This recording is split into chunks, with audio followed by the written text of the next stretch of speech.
This video is about installing a really cheap bike computer. These are the good old days.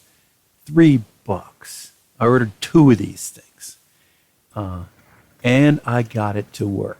Now, it wasn't real straightforward, but I did get it to work, even though it's got a few problems that we're going to go over right away so you can hang up and get on with your life. The first thing is the sender is too wide. So if you mount it the way they say, your forks are going to be too close and your spokes are going to hit it. So you just can't mount it the way they say you're supposed to mount it. So that's kind of problem number one.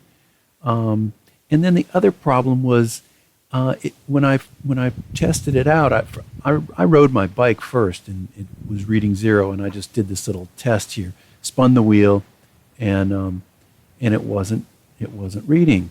So I actually bought 2, like I said, and I used the other one, and the second one worked right away. So, and then later on the first one worked. So I'm not sure what the deal is. They do say that they use shaking or something like that to turn on, and maybe that's what happened. I don't know. Anyway, I bought 2 of these things, and they come with some other junk that I didn't want. This is a piece of some kind of ad, and then they have these little lights that you can hook on your bike, I guess, and then hook on your tire stems or something, flashing on your stem. I don't know. I didn't order these. It's not what I bought. This is what I bought. I'm not going to complain. They gave me those other things. I'll give them to some kids in the neighborhood, I suppose. But you get this thing. This is the computer itself, and you got to take off the paper, preventing the battery from draining while it's in after manufacturing but before use. And typical little step that you need to take. And once I connected the battery, then it went right into the setup mode. And select the language here. And this is a little bit long and boring. But you can select from any number of languages here. And then there's the miles per hour versus kilometers per hour. And then this is the wheel size, which I didn't set right here. We're going to do that later. I just went and passed through this, clicking whatever the default was there. And then this is if you pull the battery out. If you need to replace the battery, you can set the distance from before you pulled the battery out to now, so that you can have a total distance. And the same with the total time, total hours riding time. I think that's what that's for. And then the weight. So I started to put in my weight, and it went up to 145 or 150, and then it went back down. What? And so I read, and it's weight in kilograms. So I set that one later too, and I set the clock to the local time. Not that this is important to have the local time on there, but apparently this thing, I didn't test this aspect of it, but apparently it saves like 7 rides or something like that. But anyway, I set the time and date. Got this thing, I guess I got it today. And I used it today, and I made this video today.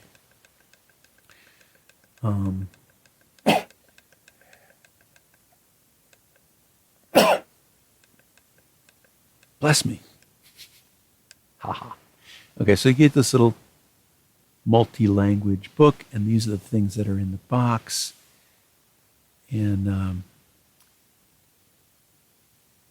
then this is what it looks like when you dump out the stuff in the box. So you measure the diameter of your wheel in order to get the most accurate miles per hour and distance. And so I rolled my bike 1 revolution and made a mark. Turned out that my tire was 81 inches. And so 81 inches, if you convert that to millimeters, is 2057 millimeters. So that's one number that I need. The other number that I need is how much do I weigh in kilograms. So I weigh about 75 kilograms. So those are the two things that you need to have in order to set it up. If you hold down on the left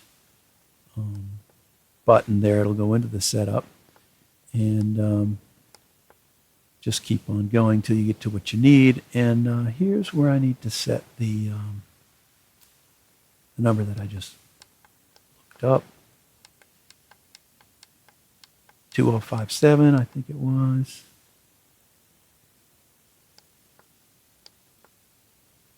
And then I'm not going to put those zeros appropriate actually for me to use. And then the weight, I got to go to 75. Let's set these things up, might as well.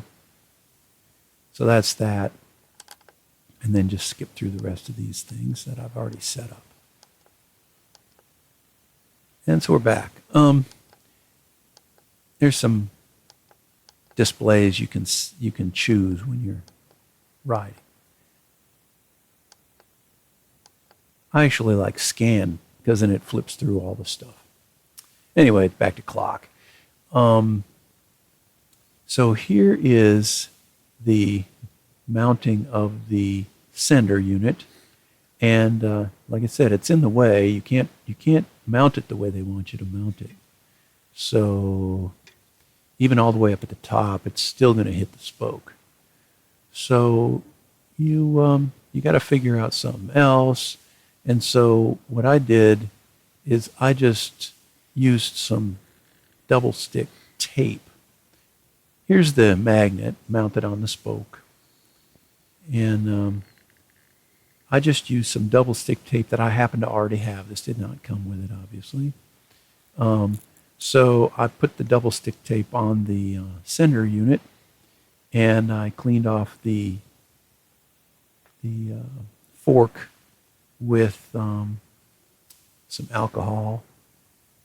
And it says to mount the sender unit a maximum of 5 millimeters, which I didn't really read when I was installing it. I thought they wanted you to target 5 millimeters, but they probably want you to target something smaller than 5 millimeters. And so I just made that little stack of foam just so I could get an idea about how far. That's about 4.5 millimeters or whatever. And I ended up mounting it there and then pushing it closer when it didn't work. So here's my mounting job. I just took some of the zip ties they gave you and made a little X marks the spot. And I actually, like I said, I moved this a little bit closer later when I realized that 5 millimeters was the maximum. But that is just about 4.5, I think, or something. It's within tolerance, but I think closer is probably going to be better. And this is the thing that goes on the handlebars, which, and I didn't realize this, they have this big rubber band thing. That's the way you should mount it. So I'm not going to show you the way I mounted it. I mounted it with zip ties, but you really should mount it with this big rubber bandy thing. So anyway, I did a road test, and it showed 0 miles per hour. And then I came back and I filmed the the tire spinning and the showing 0. And I'm thinking, okay, this thing's broken or not functioning. So I don't know if you can see my tires spinning down there, but and it's showing 0. So I'm thinking, oh no, well, of course I only risked $3, so I guess I could just toss it. But I had the other kit. So I took the one sending unit off, and I put the other one on, and that one seemed to work. So here's the one I took off, and here's the new one, the alternate one, I should say, and put it on there kind of the same way I had the other one, just with the zip ties, same zip ties actually, just stretched them. And gave the tire a spin, and lo and behold, the unit started reading. And I was happy to see that. So then I took the bike for a ride, and seemed to work pretty good. I mean, I didn't get up very fast. I didn't get going very fast, but I was trying to hold my phone, video, and ride at the same time. So anyway, there you have it. The installation of a $3 bike computer. These are the good old days. I'm telling you what, $3.